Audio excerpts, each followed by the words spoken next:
For me as a manager, is that second half is exactly what a Flint Town team is full of energy, full of passing, keeping the ball on the floor, lots of movement, causing all sorts of problems for the opposition. Now we've just got to get the icing on the cake, which is putting in the back of the net. Hanner cynta, ni oedd y tîm gorau. Wedyn, ail hanner, o'n i'n modd i dechrau'n iawn, ac o'n i'n, o'n i'n Fflint yn bach o'r mwy o'r bel, ond o'n i'n teimlo bod nhw'n edrych fod nhw'n mynd i sgorio.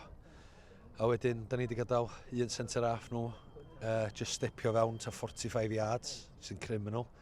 A wedyn, maen nhw'n cael gol allan o'n byd.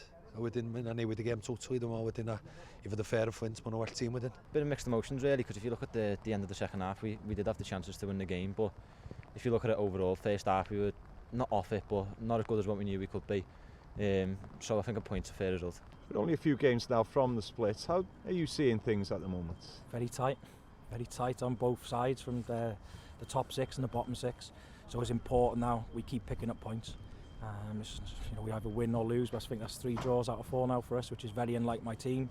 But ultimately these points could prove very costly. That's what I was saying, maybe as well, maybe a point might be a vital one tonight. Hopefully, yeah, as you say, we won't know that until the end of the season or to the phase 2.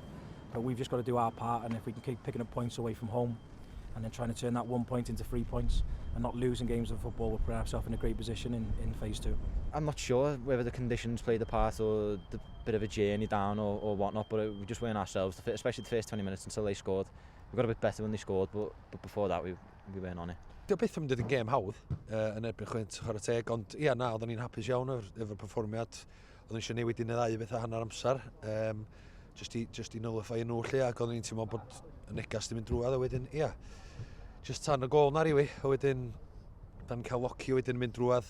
Dwi'n meddwl dylsa fo sgorio, mae hwnna'n neud ti'n 2-0, so moments mewn gêm y masif, a da ni ddim yn cymryd mantais o'n.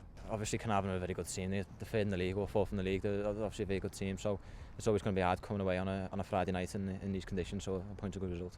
Rhwng nhw a Llanelli, dylsa fo hein y games da ni'n curo, os dwi'n holl onast, efo lle da ni eisiau mynd, a felly, so allan ni'n just droio hein os da ni eisiau bod ar y top y tabl na, allan yn cwffio, ond os da ni'n mynd i'r perfformiad efo fewn da ni'n mynd i fod.